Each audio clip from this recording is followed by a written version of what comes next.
Hi everyone, welcome back to another video from Editing Basics. In this video, I'm going to be showing you how to play a video in reverse using Filmora. To play video in reverse, go ahead and open the Filmora application.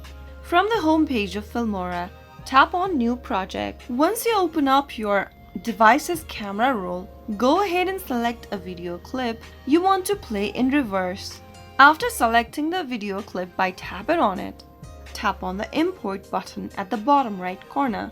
Now, the video that you've selected will be added to your timeline. To play the video in reverse, tap on the video clip, simply select it from the timeline and go to the bottom menu. There you will be able to see the reverse option right next to freeze. Tap on reverse and wait for a few minutes. After selecting the reverse option, the playback of the selected clip will be reversed.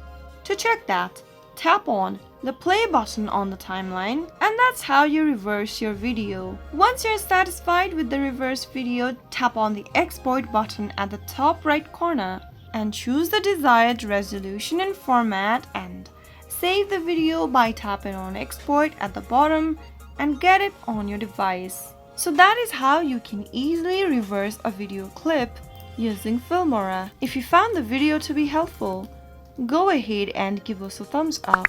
Don't forget to subscribe to the channel by hitting the subscribe button. Press the bell icon so that you'll never miss another upcoming upload from us. I will be back again in the next video. Thank you for watching.